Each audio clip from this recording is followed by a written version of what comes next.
Gold, trusted gold buyers. మీరు తాకట్టు పెట్టిన బంగారాన్ని విడిపించి ఈ రోజు ఉన్న మార్కెట్ ధరకు కొనబడను.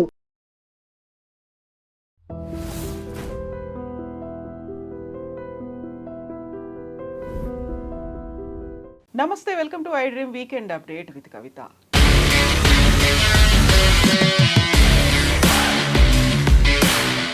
ఎంతో కాలంగా ఎదురు చూస్తున్నటువంటి మహిళా రిజర్వేషన్ బిల్ వీగిపోయింది.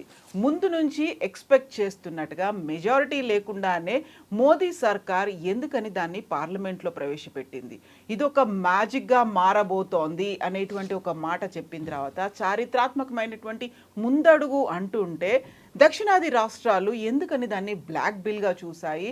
ఇప్పుడు మళ్ళీ నెక్స్ట్ ఏం జరగబోతోంది? మనతో పాటుగా ఉన్నారు పొలిటికల్ అనలిస్ట్ వి ప్రకాష్ గారు. ప్రకాష్ గారు నమస్కారం. సో ముందు నుంచి అంటే ఆల్మోస్ట్ ఒక 30 years నుంచి ఎదురు చూస్తున్నారు, అది కాలేదు, నిన్న అవుతుందేమో అనుకున్నారు.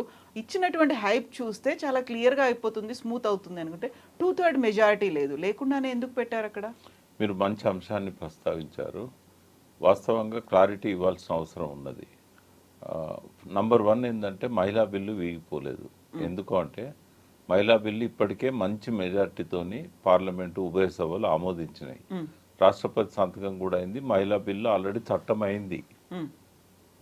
బిల్లు వీగిపోయింది అని మోడీ కేవలం రెండు రాష్ట్రాల ఎలక్షన్స్ కోసం, అక్కడ మమతా బెనర్జీ ఉంది, ఇక్కడ స్టాలిన్ నాడు. స్టాలిన్ యాంటీగా ఓట్ చేశాడు, మమతా బెనర్జీ కూడా యాంటీగా ఓట్ చేశారు. బట్ ఎలక్షన్స్లో మేము మహిళలకు ఏదో చేయాలనుకుంటే ఈ రెండు పార్టీలు వ్యతిరేకించినాయని చెప్పి ఇప్పుడు పెద్ద ఎత్తున విజృంభిస్తారు. బహుశా ఇవాళ పొద్దున్న నుంచి తమిళనాడులోను వెస్ట్ బెంగాల్లో క్యాంపెయిన్ స్టార్ట్ చేసి ఉంటారు. మహిళా బిల్లుకు వీళ్ళు అనుకూలంగా లేరు. అసలు మహిళా బిల్లు ఎప్పుడో యాక్సెప్ట్ అయింది కదా. మహిళలకు పార్లమెంట్ ఎక్కడ వ్యతిరేకంగా ఉన్నట్టు? మహిళలకు ఎప్పుడూ వ్యతిరేకంగా లేరు. అందులో ఒక చిన్న క్లాజ్ పెట్టారు. ఆల్రెడీ చట్టమైన దానిలో ఒక చిన్న క్లాజ్ పెట్టారు. ఆ క్లాజ్ ఏంటంటే ఈ సెన్సెస్ అయిన తర్వాత మహిళా బిల్లును అమల్లోకి తీసుకురావాలని చెప్పి అనుకున్నారు. సెన్సెస్ ఎప్పుడైపోతుంది? 27 అనుకున్నట్టుగా జరిగితే 27లో అయిపోతుంది. దానికి అంత సమయం ఇవ్వాల్సిన అవసరం కూడా లేదు. 3 daysలో చేయొచ్చు. ఇప్పుడు తెలంగాణ అంతా ఒక రోజులో చేసింది కదా అప్పుడు కేసీఆర్ గారు ఉన్నప్పుడు. 3 daysలో చేయొచ్చు.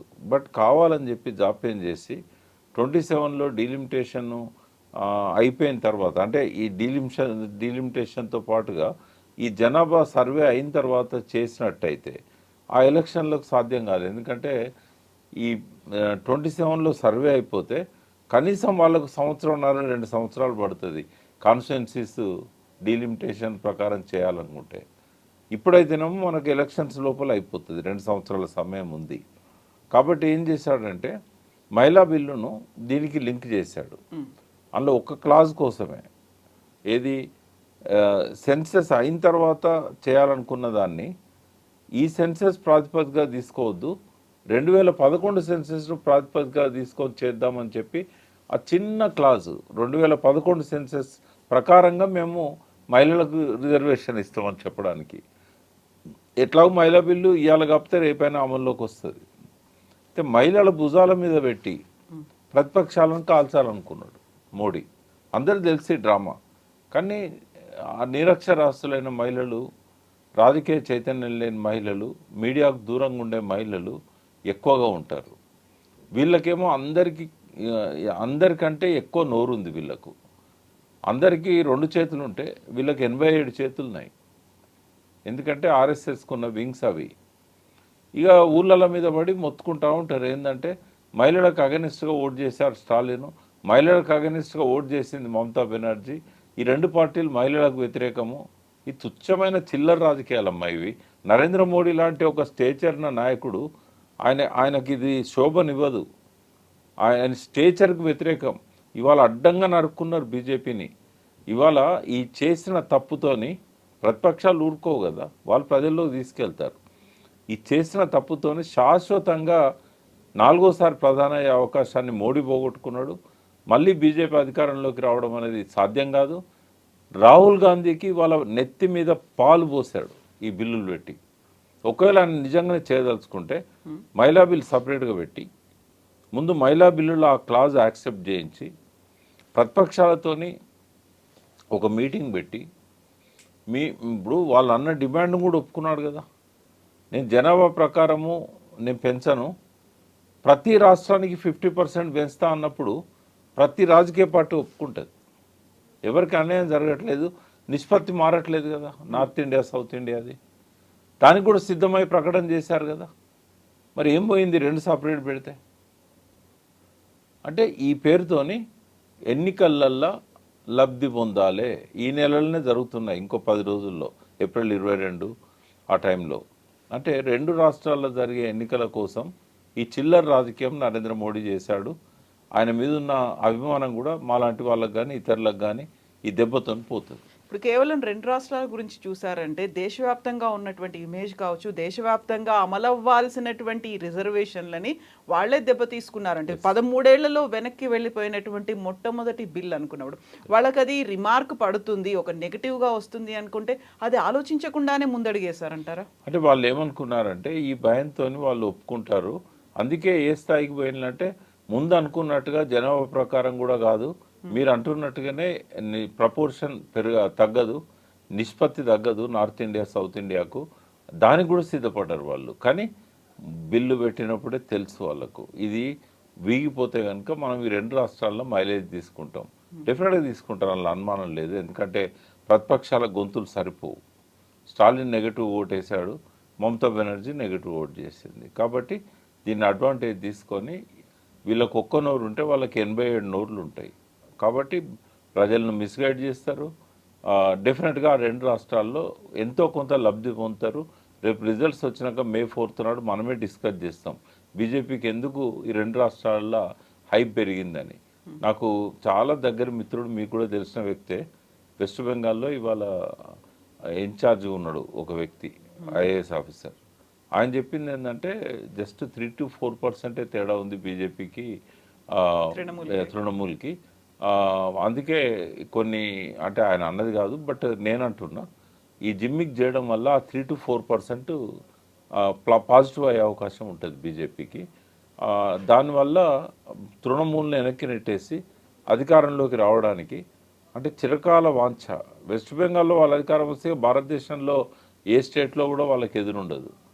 అందుకని ఈ త్యాగానికి కూడా సిద్ధపడ్డారు వాళ్ళు. దేశం అంతా నెగిటివ్ పేరు వచ్చినా పర్లేదు, రాహుల్ గాంధీ పేరు వచ్చినా పర్లేదు, మనం వెస్ట్ బెంగాల్ గెలవాలి.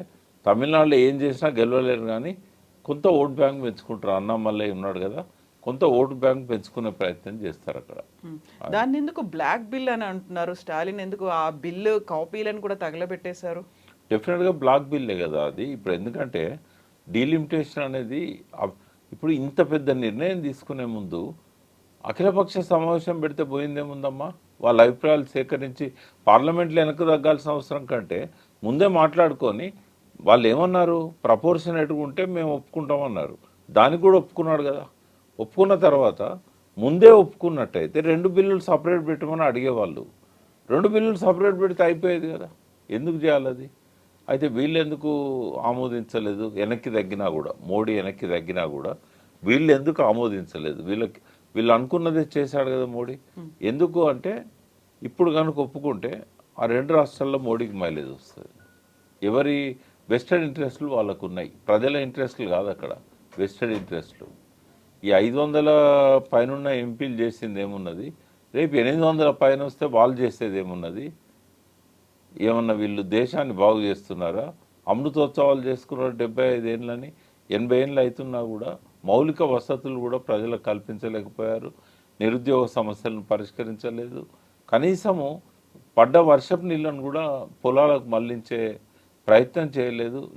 అక్షరాస్యతను పెంచే ప్రయత్నం చేయలేదు. వీళ్ళు చేసేటి అన్నీ పై తప్ప నిజంగా రిజల్ట్స్ వచ్చేటివి కావు. కాబట్టి చట్టసభలు ఏవి కూడా ప్రజల ఆకాంక్షలు నెరవేర్చడం లేదు. సో ఇప్పుడు కాకపోతే మరికొంత కాలానికైనా ఇది మళ్ళీ సభ ముందుకు వస్తుంది, అప్పుడు మళ్ళీ ఓటింగ్ అనేది సపరేట్గా పెడతారు. ఇప్పుడున్న సీరియస్నెస్ ఉండదు అప్పుడు. ఎందుకంటే ఈ 2 రాష్ట్రాల ఎలక్షన్లు అయినాక ఇమ్మీడియట్గా కనుక పెడితే అఖిలపక్షంతో మీటింగ్ పెట్టుకొని మళ్ళీ పెట్టారనుకోండి, ఆ సవరణ సక్సెస్ అవుతుంది. ఎందుకు వీగిపోతుంది? ఎవరన్నా వ్యతిరేకిస్తారా? మహిళలకు రిజర్వేషన్లు మీరు 29 ఎన్నికల తర్వాత కాదు, 29 ఎన్నికలనే పెట్టండి అని అందరు అడిగారు. దాన్ని దీనికి లింక్ చేసి మైలేజ్ తీసుకుందామనే కుట్రతో చేశారు. రేపు కనుక ఎలక్షన్స్ ఉండకపోతే నేను ఆమోదం పొందేది అది. అపోజిషన్కి ఏమైంది, ముందేమో మాకు ఈ హామీ ఇవ్వలేదు కదా అని చెప్పి వ్యతిరేకించారు, లాస్ట్కి ఏమో ఇప్పుడు ఆయన మైలేజ్ వస్తుందని చెప్పి వ్యతిరేకించారు. మైలేజ్ కోసమే మోడీ బిల్లులు పెట్టాడు, మైలేజ్ కోసమే అపోజిషన్లు వ్యతిరేకించాయి. ఇద్దరు తప్పులు ఉన్నాయి అలా. ఇప్పుడు ఈ బిల్ వల్ల వచ్చేటువంటి లాభం కంటే నష్టమే ఎక్కువ ఉంటుంది అనేది ఇక్కడ ఉన్నటువంటి దక్షిణాది రాష్ట్రాలు ముందు నుంచి వ్యతిరేకిస్తున్నాయి. ఎందుకంత నష్టం ఉంటుంది అనేటువంటి భావన కలుగుతుంది? అంటే ముందు అనుకున్నట్టు ఇప్పుడు 50% పెంచితే నష్టమేం లేదు. కానీ 50% ఆ క్లాజ్ ఇంకా పెట్టలేదు కదా, వాళ్ళు యాడ్ పెట్టాలి చేయలేదు. పెట్టాలి విత్డ్రా చేసుకున్నారు. ఒకవేళ కనుక బిల్లులు ఇంట్రడ్యూస్ చేస్తుంటే పెట్టేవాళ్ళు, అది ప్రకటన చేశారు కాబట్టి. అదేదో ముందే అందరితో మాట్లాడి దాన్ని ఇంక్లూడ్ చేసి బిల్లులో పెట్టి ఉంటే అది ఆమోదం పొందేది. నిన్న అది ఒక సాకు దొరికింది ప్రతిపక్షాలకు, మీరు అలా పెట్టలేదు కదా అనేది. అందుకే ఇవాళ ఏంటంటే ఎవరి ప్రయోజనాల కోసం వాళ్ళు పనిచేస్తున్నారు అక్కడ. మోడీ కనుక సమయస్ఫూర్తితో అందరిని పిలిచి ఈ దేశానికి అవసరమైంది, రేపు మోడీ ఉంటాడు ఉండడు, బట్ ఇక్కడ ఏంటంటే 800 పైన ఉన్న ఎంపీలు ఉండాలన్నప్పుడు వాళ్ళ కాన్సెంట్ తీసుకొని పెడితే ఇబ్బంది ఏం లేకపోయేది. అపోజ్ చేయడానికి ఏ కారణం ఉండదు ప్రతిపక్షాలకి ఇప్పుడున్న పద్ధతిలో. మొదట్లో మాత్రం ఖచ్చితంగా జనాభా ప్రాతిపదికన కనుక రిజర్వేషన్లు అనేది చేస్తే, అంటే సీట్ల పెంపు చేస్తే నార్త్ ఇండియాకి ఎక్కువ వచ్చేది, సౌత్ ఇండియాకి తక్కువ వచ్చేది. ఇప్పుడు నిష్పత్తి మారుతలేదు కాబట్టి అపోజిషన్ వాళ్ళకి అభ్యంతరం ఏమి ఉండదు. కానీ ప్రాసెస్సే ఇప్పుడు అందరిని ఇబ్బంది పెట్టింది. ఎలక్షన్ టైంలో పెట్టడం ఒకటి, ముందు చెప్పకుండా మేము పెడతామని చెప్పడం ఒకటి, తర్వాత ఒప్పుకున్న దాన్ని కూడా క్లాజ్ అందులో చేర్చకపోవడం ఒకటి. ఇవన్నీ కూడా ఇద్దరు ఎవరి రాజకీయం వాళ్ళు ప్లే చేశారు. సో ఇదంతా ఒక పెద్ద ఎత్తున చర్చ జరుగుతున్నప్పుడు సడన్ గా వచ్చినటువంటి ఇంకొక కామెంట్, అది కంప్లీట్గా డైవర్ట్ అయిపోయింది. అందులో బీజేపీ ఎంపీ, బెంగళూరు ఎంపీ చేసినటువంటి కామెంట్స్, తేజస్వి సూర్య చేసిన కామెంట్లు, తెలంగాణ రాష్ట్ర విభజన, ఉమ్మడి ఏపీ విభజన అనేది పాకిస్తాన్తో పోల్చడం అనేది. తెలంగాణ అంతా బగ్గుమంటుందమ్మా ఆయన మాట్లాడిన మాటలకు. ఎందుకంటే తెలంగాణ ఆయన పాకిస్తాన్తో పోల్చినట్టు కనబడుతూ ఉంది. కానీ ఇక్కడ ఏంటంటే యంగ్ ఎంపీస్ అంటే కొంత గౌరవం ఉండేది. వీళ్ళు మంచి లాంగ్వేజ్ మాట్లాడతారు, తర్వాత కొంత స్టడీ చేసుకొని వస్తారు. కానీ అందరి పరువు తీశాడు, అక్కడున్న పార్లమెంట్లో ఉన్న యంగ్ ఎంపీల పరువు తీశాడు. అంటే ఇంత దిమాక్ లేకుండా ఎట్లా మాట్లాడతారమ్మా? అది పార్లమెంట్ కదా, గౌరవంగా ప్రజలందరూ గౌరవించే సభ. రెండవది ఎంపీ అంటే ఒక్క ఆయన కాన్స్టిట్యున్సీకి ఎంపీ కాదు, భారత పార్లమెంట్కి ఎంపీ అంటే దేశాన్ని రిప్రజెంట్ చేయడం. ఆయన ఏ ప్రాంతానికి సంబంధించిన ప్రశ్న అడిగే హక్కు ఉంది ఆయనకు. మరి స్టడీ చేయాలి కదా. ఇక్కడ నేను సరే ఆ సూర్యకు మనం మాట్లాడేది పోకపోవచ్చు, బట్ ప్రజలకు నేను చెప్పదలుచుకున్నది ఏంటంటే మర్చిపోయిన విషయాలు కొన్ని నేను గుర్తు చేయదలుచుకున్నా. నంబర్ 1, తెలంగాణ నినాదం ఇచ్చిన మొదటి రాజకీయ పార్టీ ఏది? రేపు గ్రూప్ 1లో గ్రూప్ 2లో ప్రశ్న ఇస్తే ఎవరి పేరు రాస్తారు? టీఆర్ఎస్ కాదు. టీఆర్ఎస్ కంటే ముందు 41 మంది సంతకాలు పెట్టిన కాంగ్రెస్ కూడా కాదు. అంతకంటే ముందు కాకినాడ తీర్మానం పెట్టి రాష్ట్ర సదస్సులో మొట్టమొదటిసారి తెలంగాణ ఒక్క ఓటు 2 రాష్ట్రాలు, ఆంధ్ర ఎంపీలను కూడా ఒప్పించి, ఎమ్మెల్యేలను ఒప్పించి, ఆంధ్ర పార్టీ నాయకులను ఒప్పించి, దత్తాత్రేయ గారు, విద్యాసాగరరావు గారు, కిషన్ రెడ్డి గారు, అప్పుడు బంగారు లక్ష్మణ్ ఉండే, ఇంకా మీ యోధులు ఆడ కూర్చొని సాధించిన విజయం అది. నీ పార్టీ సూర్య, ఇది నీ పార్టీ మొదటిసారి తెలంగాణ అన్నది. కాబట్టి రాష్ట్ర పార్టీ, కేంద్ర పార్టీ ఒప్పుకోలేదు కాబట్టి మేము ఏం చేయలేమని నిస్సహాయ స్థితిలో ఉండే. ఫస్ట్ ప్రజలలోకి వచ్చి పాదయాత్ర చేసింది ఏబీవీపీ, వాళ్ళ బ్రాంచ్ అది, ఏబీవీపీ స్టూడెంట్స్ యూనియన్ వాళ్ళది. వాళ్ళే తెలంగాణ అన్నారు. ఆ తర్వాత కాలంలో ఇదంతా జరిగిన తర్వాత నాగపూర్ పోయి నరేంద్ర గారిని, జయశంకర్ గారిని తీసుకుపోయి కేసీఆర్ గారు ఆర్ఎస్ఎస్ చీఫ్ సుదర్శన్జీతోని కన్విన్స్ చేసి, ఇది మా నినాదం కాదయా, మీ గోల్వాల్కర్ 50 ఏళ్ళ కింద రాసింది బంచ్ ఆఫ్ థాట్స్ చూపెట్టిళ్ళు, మీరు కదా చిన్న రాష్ట్రాలు కావాలి ఈ దేశంలో అని మొదటిసారి అన్నది. ఇదేం దౌర్భాగ్యము, మీరు ఎందుకు చెప్పరు అన్నోలే. అప్పుడు తీసుకుపోయి ఏంటంటే రాజ్నాథ్ సింగ్కు కాల్ చేయించారు. ఎవరితో? సుదర్శన్జీతో. 2005లో ఇద్దరు మినిస్టర్స్, లేబర్ మినిస్టర్ కేసీఆర్, సహాయ మంత్రి రూరల్ డెవలప్మెంట్ నరేంద్ర గారు, కన్విన్స్ చేసింది జయశంకర్ గారు.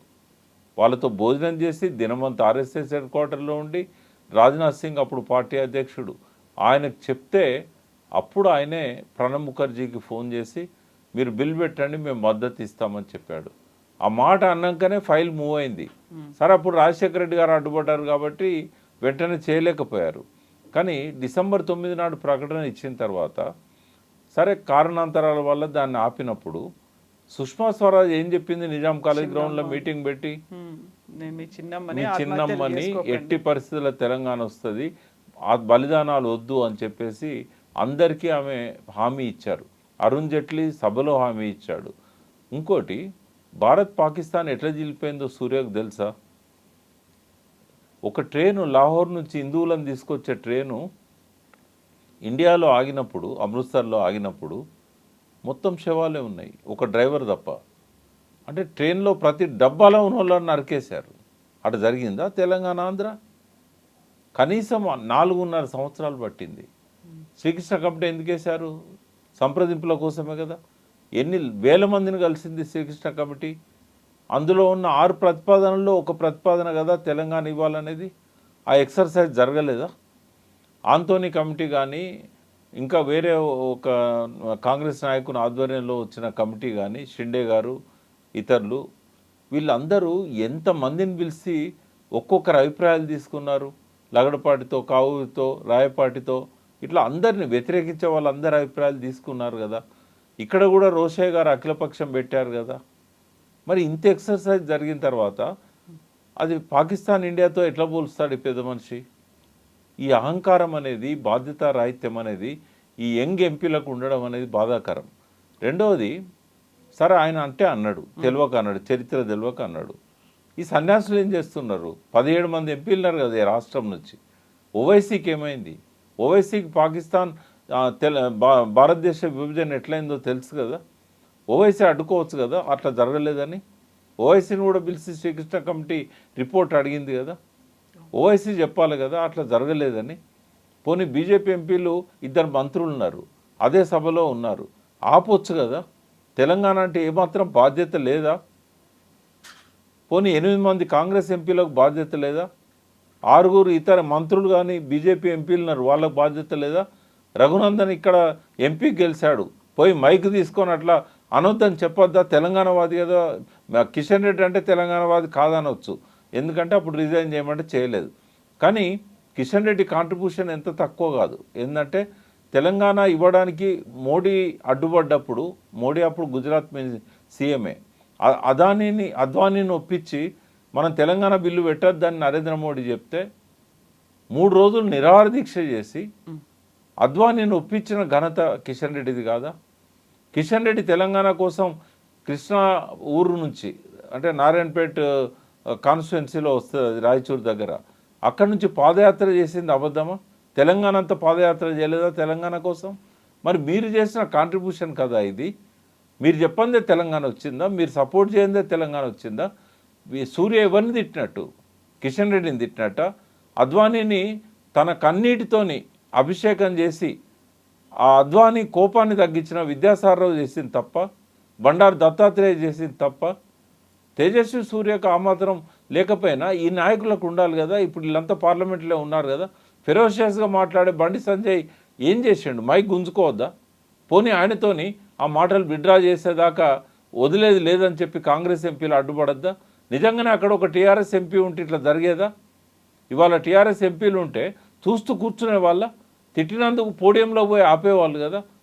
ఇదే కాదు, అంతకంటే ముందు ఒక ఆంధ్ర ఎంపీ కూడా ఈ విభజన అనవసరంగా చేసిందని మాట్లాడినప్పుడు కూడా ఎవరు అడ్డుపడలేదు. ఇప్పుడు ఇవన్నీ ఉన్నాయి కాబట్టేనా మళ్ళీ ఒకసారి అస్తిత్వం కోసం పోరాటం అన్నట్టుగా మీరు తెలంగాణ అస్తిత్వ వేదిక అనేది ఒకటి ఏర్పాటు చేసుకున్నారు? వాస్తవం అమ్మ, ఎందుకంటే అస్తిత్వం మీద దాడి జరుగుతూ ఉంది. అస్తిత్వం అంటే మన మూలాలు, మన మూలాల్లో తెలంగాణ ఆకాంక్షలు ఉన్నాయి, తెలంగాణ సాధన ఉంది, తెలంగాణ ఉద్యమం ఉన్నది, బతుకమ్మ ఉన్నది, బోనాలు ఉన్నాయి, కాకతీయుల సామ్రాజ్యం ఉన్నది, బుద్ధుని నాటి బౌద్ధ మతం యొక్క ఆ వ్యాప్తి చెందిన ఆ చైతన్యం ఉన్నది, ఆనవాళ్ళు ఉన్నాయి. ఇది శిలాయుగం నుంచి తెలంగాణ ఉంది. ఎందుకంటే ఠాకూర్ రాజారాం సింగ్ అని చెప్పి పెద్దపల్లి, ఆయన అడ్వకేట్, వాస్తవంగా ఈ ప్రాంతం వాడు కూడా కాదు, ఎక్కడి నుంచో వచ్చి స్థిరపడ్డ రాజ్పుత్ కుటుంబం. ఆయనే అణువణువు తవ్వి ఆనాటి రాతి పనిముట్లను ఆదివాసీ ప్రాంతాలలోకి వెళ్ళి గోదావరి ఒడ్డున సేకరించాడు, ప్రభుత్వానికి ఇచ్చాడు. అంటే ఇంత చరిత్ర ఉన్న ప్రాంతం. అస్ఫాబాద్ అడవుల్లో గోదావరి ఒడ్డున డైనోసార్స్ అవశేషాలను కూడా కనిపెట్టిన తెలంగాణ. అంటే ఇంత ఉజ్వలమైన చరిత్ర ఉన్న తెలంగాణ ఇవాళ అస్తిత్వం మీద దాడి జరుగుతూ ఉంది, మన మూలాల మీద దాడి జరుగుతూ ఉంది. అంటే కేవలం రాజకీయ కోణం ఒక్కటే కాదు అస్తిత్వ వేదికకు. మనం తినే తిండి ఏందమ్మా, బర్గర్లు, పిజ్జాలు మన సాంప్రదాయమా, మన ఆచారమా, మన పూర్వీకులు మనకిచ్చిన కల్చరా? అది అగ్రికల్చర్లోకి వెళ్ళి కల్చర్ మాయమైపోయింది. మట్టిని విషతుల్యం చేశాం, నీళ్ళను కాలుష్యమయం చేశాం, వాయువులో నుంచి ఆక్సిజన్ మాయమైపోయింది, ఆక్సిజన్ ఇచ్చే చెట్లు మాయమైపోయినాయి, నదుల్లో నుంచి సాయిల్ ఎరోజన్ అయి top soil 1 inch top soil పైన లేయర్ ఏదైతే ఉన్నదో మట్టిది, అందులోనే ప్రాణం ఉంటుంది. విత్తనం పెడితే మొలిసేది అందులోనే. ఆ టాప్ సాయిల్ 1 ఇంచు తయారు కావడానికి 500 సంవత్సరాల నుంచి 1000 సంవత్సరాలు పడుతుంది. అటువంటిది ప్రతి సంవత్సరం 5 బిలియన్లు అంటే 500 కోట్లు, 500 కోట్ల మెట్రిక్ టన్నుల టాప్ సాయిల్ సముద్రంలో కలుస్తూ ఉన్నది అన్ని నదుల్లో నుంచి. తెలంగాణ నుంచి కూడా కలుస్తుంది. గోదావరి, మంజీరా ఇవన్నీ టాప్ ఎరోజన్ అయ్యే సాయిల్ ఇది. నిజాం సాగర్ సాయిల్ ఎరోజన్ వల్లనే దాదాపు అది 158 టీఎంసీలు ఉండాల్సిన రిజర్వాయర్ 14 టీఎంసీలో పడిపోయింది. 30 టీఎంసీల కెపాసిటీ ఉన్న రిజర్వాయర్ 11 టీఎంసీలకు పడిపోయింది. అంత మట్టి కొట్టుకొచ్చింది. డ్యామ్ ఉన్నది కాబట్టి అక్కడ ఆగింది. డ్యామ్ లేకపోతే గోదావరి డైరెక్ట్ గోదావరిలో కలిసి సముద్రంలో కలిసేది. ఇప్పుడు తెలంగాణ అస్తిత్వ వేదిక అంటే అక్కడ చరిత్ర ఉంటుంది, సంస్కృతి ఉంటుంది, మన ఆచార వ్యవహారాలు, మన జీవన శైలి, ఆహారపు అలవాట్లు ఇవన్నిటి కోసం మీరు అన్నిటి కోసం పెట్టాం. ఎందుకంటే ఈనాటి తరానికి మన సోయి తెలవాలి, మన అస్తిత్వం తెలవాలి, మన పూర్వీకుల జీవన విధానం తెలవాలి. అభివృద్ధి పేరుతో జరుగుతున్న విధ్వంసాన్ని వాళ్ళు అర్థం చేసుకోవాలి. వాళ్ళు ఏమనుకుంటున్నారు, ఆకాశ హార్మ్యాలను, కార్లను, వీటన్నిటిని కూడా వాళ్ళు డెవలప్మెంట్ అనుకుంటున్నారు. ఇందులో చాలా డిస్ట్రక్షన్ ఉంది. మనం డెవలప్మెంట్ అనేది రియల్ డెవలప్మెంట్ మోడల్ మన పూర్వీకులే మనకి ఇచ్చారు. అందులో చిన్న చిన్న మార్పులు చేసుకోవాలి. గతమంతా మంచే, ఇప్పుడు అంతా చెడని నేను చెప్పను, కానీ గతంలో ఉన్న మంచిని మనం కాపాడుకోవాలి. ఇప్పుడున్న దానిలో మంచిని కూడా మనం కొనసాగించాలి. కాబట్టి గతం గురించి తెలియకుండా వర్తమానం అర్థం కాదు. వర్తమానాన్ని అర్థం చేసుకోవాలంటే గతాన్ని చదవాలి. ఈ రెండు తెలిస్తేనే, గతం వర్తమానం అర్థమైతేనే భవిష్యత్తు నిర్మించగలుగుతాం. కాబట్టి నేటి పౌరులే రేపటి నాయకులు.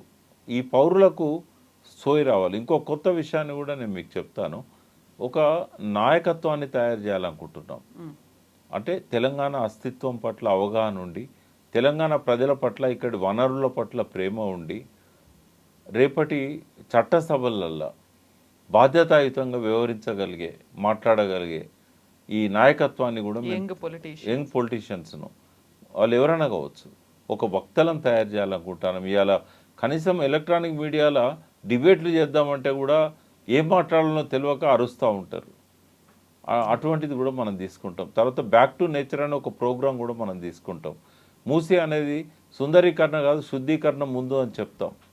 కాబట్టి నోరు లేని నదులకు నోరు కావాలనుకుంటున్నాం, నోరు లేని మట్టికి నోరు కావాలనుకుంటున్నాం, నోరు లేని 84 లక్షల జీవరాశులకు నోరు కావాలనుకుంటున్నాం. ఒక్క మాటలో చెప్పాలంటే నోరు లేని ప్రకృతికి నోరు కావాలనుకుంటున్నాం. Best wishes to you. Thank you so much. Best wishes. Thank you. Subscribe iDream. And please subscribe to iDream.